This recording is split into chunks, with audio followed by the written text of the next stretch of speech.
नमस्कार। आपको पिछली क्लास में हमने धोलावीरा के बारे में बताया था। एकदम यूनिक चीज़ थी सुनामी के बारे में, और कैसे उससे हम आज प्रेरणा लेकर के तटीय क्षेत्रों को हम सुरक्षित करते हैं। जैसे आपका जापान और यूएसए में, जो कि पैसिफिक क्षेत्र में है, और वहाँ पर आपका कुछ क्षेत्र उनका, जैसे आपका यूएसए का पैसिफिक में भी है, अटलांटिक में भी है। तो वहाँ पर लगातार जो है आपका चक्रवात हैं, सुनामी हैं, वो आपका लगातार आती रहती हैं। उसके बारे में बताया था, समझाया था, पिछला वीडियो ज़रूर देखिएगा। आज हम जो है बहुत इंपॉर्टेंट साइट है हरियाणा में, राखीगढ़ी। पहले मानते थे कि भाई मोहनजोदड़ो बहुत बड़ी साइट है, और सबसे बड़ी साइट है मोहनजोदड़ो हड़प्पा, जो कि पाकिस्तान में खोजी गई है, और उसी के नाम पर हमने कहा कि ये हड़प्पा साइट है। बट अगर मेरा व्यू आप जाने तो मेरे ख्याल से ये हड़प्पा की बजाय, क्योंकि वहाँ बहुत कम क्षेत्र आपका उत्खनन हुए हैं, कम क्षेत्र प्रकाश में आए हैं, इसकी बजाय ज़्यादा क्षेत्र जो प्रकाश में आए हैं वो सरस्वती नदी के क्षेत्र में आए हैं। सरस्वती दर्शदेवती जो है आपका, सरस्वती की सहायक दर्शदेवती, उस क्षेत्र में ज़्यादा प्रकाश में आए हैं। तो शायद ये सरस्वती दर्शदेवती सभ्यता हो सकती है, जो इस क्षेत्र में ज़्यादा स्थल प्रकाश में आए हैं। तो सरस्वती दर्शदेवती आप इसको कह सकते हो। इसी सरस्वती दर्शदेवती क्षेत्र में आपका कौन सी स्थान है? राखीगढ़ी। तो राखीगढ़ी का जो स्थान है आपका, वो किस नदी पर है? दृशदवती। किसकी ट्रिब्यूटरी है? सरस्वती की। सरस्वती नदी कौन? जो कि आपका वेदों में पवित्र नदी मानी गई है। हालांकि बाद में कहा गया कि ये सरस्वती गंगा जमुना सरस्वती वाली है, जो आपने फिल्म भी देखी होगी, साजन मेरा उस पार है। तो वो सरस्वती अलग है, और ये सरस्वती जिसकी हाल ही में खोज हो चुकी है गवर्नमेंट ऑफ हरियाणा के प्रयासों से, और आपका दर्शन लाल जैन के प्रयासों से, जिनके लिए उनको पद्मश्री भी मिला। और इसी के संदर्भ में सरकार ने जो है आपका सरस्वती हेरिटेज बोर्ड का गठन भी किया। तो ये जो सरस्वती है पवित्र स्थान है, पवित्र नदी है, जो कि वेदों में आपका उत्खननित थी, परंतु टेक्टोनिक गतिविधियों के कारण, आप समझ रहे हैं टेक्टोनिक गतिविधियों में क्या हो सकता है? भूकंप आएगा, ज्वालामुखी आ सकता है, या सुनामी आ सकती है। क्योंकि ये हिमालय के क्षेत्र हैं, जो पहाड़ी क्षेत्र हैं, वहाँ ज्वालामुखी तो आते नहीं, सुनामी के लिए जल चाहिए, जल आसपास है नहीं, तो नेचुरल सी बात है कि क्या होगा? भूकंप आया होगा। तो भूकंप की जो टेक्टोनिक गतिविधियां हैं, जिसके कारण जो है आपका कोई क्षेत्र नीचे धंस जाता, कोई क्षेत्र ऊपर उठ जाता है, तो कोई क्षेत्र इसके आसपास ऊपर उठ गया होगा, तो इसका जो मुहाना था, जहां से स्टार्ट हो रही है, वही खत्म हो गया होगा, और ये धीरे धीरे समाप्त हो गई होगी।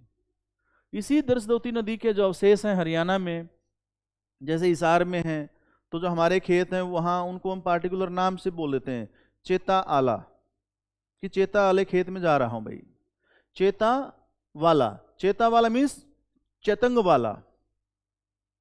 चेता को हम लोग चेतंग से जोड़ते हैं कि चेतंग नदी यहाँ से प्रवाहित होती थी।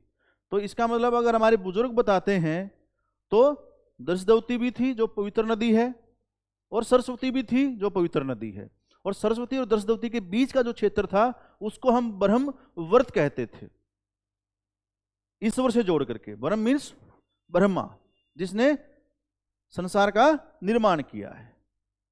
इसी के बाद हम ब्रह्म को ब्राह्मण से जोड़ने लग गए, तो आपका ब्रह्म का निर्माण ब्रह्मवर्त, पवित्र क्षेत्र, जिसको कहा गया कुरुक्षेत्र के आसपास का जो एरिया है वो ब्रह्मवर्त का क्षेत्र था। और यहीं से आपका जो हम देखते हैं कि सभ्यता का प्रचार प्रसार पूरे भारत में होता है। तो दर्शदेवती नदी के तट पर है, समझ में आ गया। सरस्वती की सहायक है, ये भी समझ में आ गया।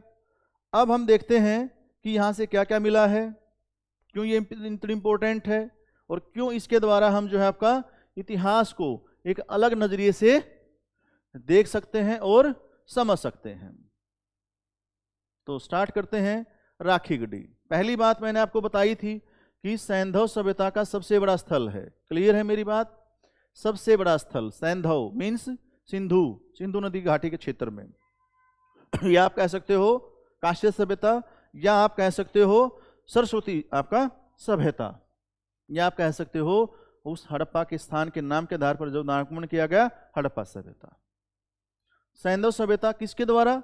सूरजभान जी हैं, उन्होंने इसकी आपका खोज की। फिर आपका आर्कियोलॉजिकल सर्वे ऑफ इंडिया के डायरेक्टर डॉक्टर अमरेंद्र नाथ। फिर आपका वर्तमान समय में प्रोफेसर शिंदे, वसंत शिंदे। प्रोफेसर वसंत शिंदे काफी अहम आपका पहलू खोज करके लाए हैं। आपको पूछा जाए कि पीसीएस वगैरह में या हरियाणा का कोई छोटा पेपर हो उसमें, सीटी वगैरह में, तो ये इंपॉर्टेंट हो सकता है। अब क्या मिला है? तांबे के उपकरण मिले हैं। तांबे के उपकरण के साथ साथ यहां से तांबे के बाणागर भी मिले हैं। बाणागर मिले। बाणागर मिलने का जो है, बाणागर मिलने से एक चीज क्लियर है आपका कि ये लोग शिकार करते होंगे। बाण मिलने का तो अर्थ यही लगा सकते हैं कि वो शिकार करते होंगे। क्लियर हुआ। दूसरा आप है सैंधव लिपि में अंकित मोहर मिली है। मोहर मैंने आपको पिछले क्लास में समझा दी थी क्या होती है। और इसके अलावा गवर्नमेंट ऑफ इंडिया द्वारा इसको आइकॉनिक साइट भी घोषित किया गया है ताकि पर्यटन की दृष्टि से इसको विकसित किया जा सके और यहां पर जो रिसर्च का काम है वो ज्यादा बढ़ाया जा सके। परंतु अनलकीली इसका अधिकतम क्षेत्र विनिष्ट हो चुका है और 2014 में, 2014 कह रहा हूं, ग्लोबल हेरिटेज फंड द्वारा इसको एशिया की 10 ऐसी साइटों में शुमार किया गया है जिनका अस्तित्व खतरे में है। हालांकि गवर्नमेंट के प्रयास है आइकॉनिक साइट बना करके इस खतरे में आई साइट को बचाया जा सके ताकि सभ्यता के बारे में नई नई जानकारी हमें मिल सके। इसी संदर्भ में हरियाणा गवर्नमेंट ने यहां म्यूजियम भी बनाया है और वहां पर रिसर्च काम अभी जारी है। दूसरा नई चीज मिली है तो 2014 में कार्बन डेटिंग से, कार्बन डेटिंग मीन्स कि किस चीज में आपका, जैसे धान की भूसी मिलती कई जगह, तो उसमें कार्बन की मात्रा कितनी है उसके आधार पर डेट का आपका अनुमान लगाते हैं। तो 4470 बीसी मतलब आपका बीसीई। बीसी तो आपने सुना था बिफोर क्रिस्ट या बिफोर क्रिश्चियन, बिफोर क्रिस्ट और ई और आ गया। तो ये क्या हुआ, इसको दो रूप में देख सकते हैं, बिफोर क्रिस्ट ईरा और बिफोर कॉमन ईरा। क्रिस्ट में क्या हो रहा है, थोड़ा सा हम धर्म के संदर्भ में जा रहे हैं। और रिलीजन न्यूट्रलिटी अगर हम देखें, रिलीजन से न्यूट्रल होकर के देखें तो हम इसको कह सकते हैं बिफोर कॉमन एरा। तो बिफोर कॉमन एरा जो है आपका वो डेट के संदर्भ में, खास करके जो साइंटिफिक डेट होती हैं, खुदाइयाँ वगैरह होती हैं, साइंटिफिक जो राइटिंग होती हैं उसके संदर्भ में। तो और आर्कियोलॉजी क्या है, साइंस, बिल्कुल एकदम प्रूव हो रहा है चीजों को। तो इसको हम बीसीई कह सकते हैं। कब की मिली वस्तुएं, 4470 बीसी, यानी कि आज से 6500 साल पहले। हरियाणा में प्रश्न भी आया है कि ये 5000 साल पहले की है, तो अभी देखिए कि कितने पीछे चले गए, वर्तमान संदर्भ में 6500 साल पहले का। अभी यहां से एक फीमेल स्केलेटन प्राप्त हुआ है। फीमेल स्केलेटन मीन्स जैसे आप लैब में जाते हैं और आप लैब में देखते हैं कि बच्चों को समझाने के लिए ह्यूमन स्केलेटन मिलते हैं साइंस लैब में, उसी टाइप का एक स्केलेटन प्राप्त हुआ है। तो उस स्केलेटन से जो जीन की प्राप्ति हुई है, जीन के ऊपर जब रिसर्च हुआ है जीन पर जब रिसर्च हुआ है तो उससे एक चीज क्लियर हुई है कि यहाँ का जो जीन है, यहाँ के जो निवासी हैं, उनकी ज्यादा साम्यता समानता ईरान व अंडमान, प्राचीन ईरान और अंडमान से मिलती है। मतलब यहां के नहीं थे, फिर दोनों के मिश्रण थे मतलब। दूसरा यहां से 5000 साल पहले की ज्वेलरी मिली है। ज्वेलरी में क्या, सोने का हार मिला है, यानी कि लिखा हुआ सोने का हार प्राप्त हुए हैं। इसका मतलब शायद यहां कोई सोना बनाने का कारखाना होगा, सोना बनाने कह रहा हूं, ज्वेलरी बनाने का कारखाना होगा, सोना बनाने का नहीं, सोना तो कच्चे माल के तौर पर हम आपका निकाला जाता है। तो इसको हम क्या कहेंगे, सोने का जो आभूषण है उनका कोई कारखाना होगा। और ये जीन से बहुत दूर है नहीं, शायद यही तकनीक आने वाले लोगों में रही होगी। और आज जीन जो है आपका एशिया के गिने चुने स्थानों में से है जहां की जो सोने की मार्केट है, आभूषण बनाने की जो मार्केट है, वो टॉप 10 में है। हालांकि बहुत पिछड़ा शहर है, उसके बावजूद भी वहां के जो कारीगर हैं पूरे संसार भर में प्रसिद्ध हैं। तो आप समझिए शायद हड़प्पा सभ्यता के लोगों से ही वो चीज जो उनको सीखी गई थी इन आने वाली पीढ़ियों में वो हस्तांतरित होती रही, इसलिए जीन सोने का एक बड़ा कारखाना बना। मैंने कहा था कि 2021 के बजट में आइकॉनिक साइट बनाया गया है, म्यूजियम बनाया गया है, क्लियर। इसके अलावा जो है आपका, ये मैंने आपको लोकेशन दिखाई थी कि कहां पर है ये, ठीक है। दूसरा कि यहां से बानागर प्राप्त हुए हैं, वो भी मैंने आपको बता दिया, ठीक है। कॉपर के जो एरोज हैं वो मिले हैं, वो बता दिया। टॉय कल्चर, सबसे इंपॉर्टेंट क्या है, यहाँ टॉय कल्चर बहुत थी। और टॉय कल्चर का मतलब क्या है, जैसे आपका हिरण का आपका फोटो, आपका जो खिलौना मिलता है, उसके अलावा जो है आपका गेंडे की जो आकृति है उससे खिलौने मिलते हैं। दूसरा यहाँ पर गेहूं जौ के जो बीज हैं उनके प्रमाण मिलते हैं। और तीसरा क्या है, यहाँ बथुए के जो बीज हैं वो भी मिले हैं।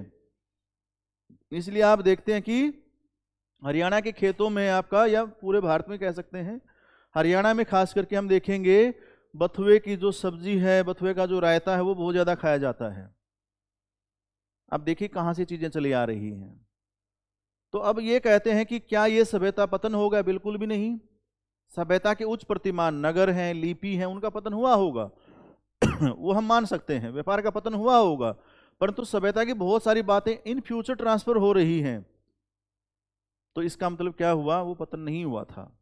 तो ये राखी गढ़ी के बारे में थोड़ा सा था कि क्या क्या मिला है, एग्जाम में कुछ भी पूछ सकता है, इसको पढ़िए, देखिए। आगे जो है हड़प्पा की मेन साइट्स हैं उसमें कहाँ कहाँ क्या क्या मिला है वो भी डिस्कस करेंगे, और नेक्स्ट लेक्चर को भी डिस्कस करेंगे।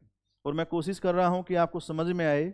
इसके साथ साथ यूपीएससी के पर्पज़ से हम एक चीज़ करेंगे कि जो आर्ट एंड कल्चर है और जो हिस्ट्री है उसकी कुछ इम्पोर्टेंट जो आपका करंट अफेयर में चीज़ें जो हाईलाइट रही हैं उसको लेकर के हम, कि जो यूपीएससी के पेपर में क्या क्या पॉसिबिलिटी हो सकती है क्वेश्चन आने की, कहाँ कहाँ से आ सकता है, उस चीज़ों को डिस्कस करेंगे। और वहाँ से जो है आपका पॉसिबल क्वेश्चन भी मैं आपको बताऊंगा।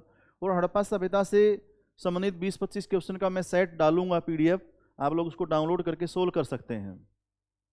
और उसके बाद में आप उनका आंसर को कमेंट बॉक्स में लिख सकते हैं, एक पेज पे लगा करके उसको अपलोड कर सकते हैं, ताकि फिर मैं सही आंसर भी आपको बता सकूं। ठीक है, इससे आपका टेस्ट भी हो जाएगा और पॉसिबल जो क्वेश्चन होंगे वो भी आपको एग्जाम में मिल जाएंगे। ठीक है, देखते रहिए, दोस्तों को भी बताइए। धन्यवाद आपका, थैंक यू वेरी मच।